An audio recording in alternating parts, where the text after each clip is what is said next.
meus sobrinhos e sobrinhas, eu sempre aqui pagando micos para vocês, cantando até, sei lá, nem sei de que é essa música. Mas enfim, né, vamos lá. A gente faz de tudo aqui pelos sobrinhos para vocês aprenderem e lembrarem de todas as informações. Então a gente canta, dança, faz balé, patina, né? Um dia desses eu venho aqui de patins para vocês verem que maravilha que é.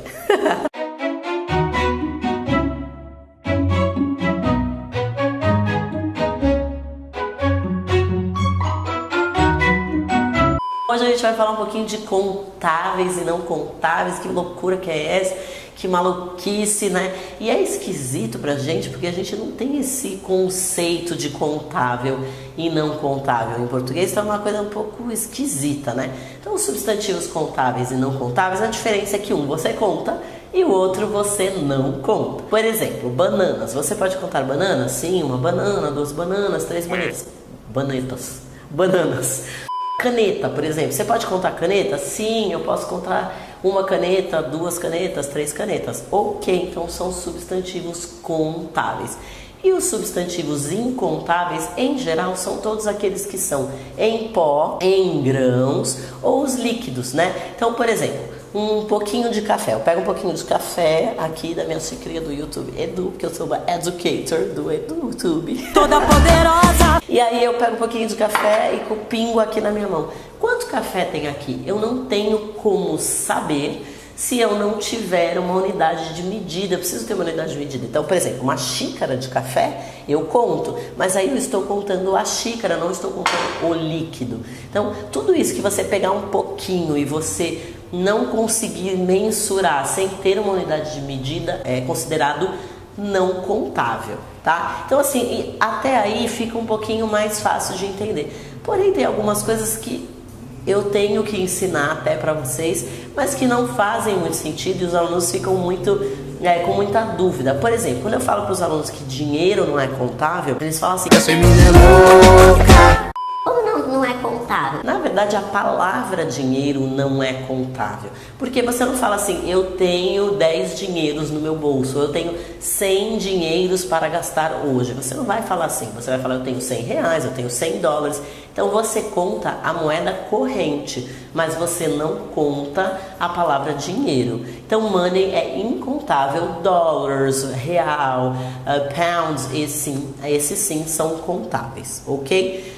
Uma outra coisa que eu ensino, mas não concordo, é que, por exemplo, arroz é incontável. Rice is uncountable.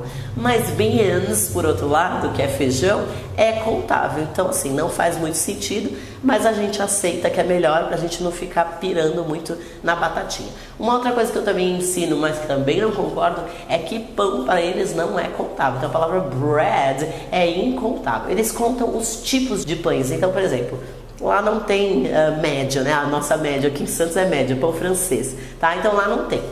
São outros tipos de pão. Mas eles contariam, por exemplo, o pão francês, o pão de forma, o pão de batatinha, o pão de queijo, né? Então eles contariam os tipos de pão, mas não a palavra bread. Ah, tia, tudo bem, até aí tranquilo, tô entendendo, mas pra que você tá me contando isso? Porque na formulação de frases isso vai fazer diferença. Então pode ser, você tem alguns termos que você vai usar para se referir a coisas contáveis que você não pode usar para os incontáveis e vice-versa. Por exemplo, quando eu vou fazer uma pergunta sobre um substantivo contável, em geral eu vou usar o plural e vou usar how many. Então quantos livros são contáveis você tem na sua casa? How many books do you have in your house? How many books do you have in your house? Então eu usei how many e usei books no plural. E em geral vou usar plural mesmo para me referir aos substantivos contáveis. Quando eu estou falando dos substantivos incontáveis, eu geralmente vou perguntar com how much. Por isso que toda vez que eu pergunto o preço, eu falo how much does it cost? Quanto custa? Né? Porque eu estou me referindo a dinheiro e agora a gente sabe que dinheiro não é contável. Mas, por exemplo, eu posso perguntar quanto açúcar você colocou no meu café? How much sugar did you put in my coffee?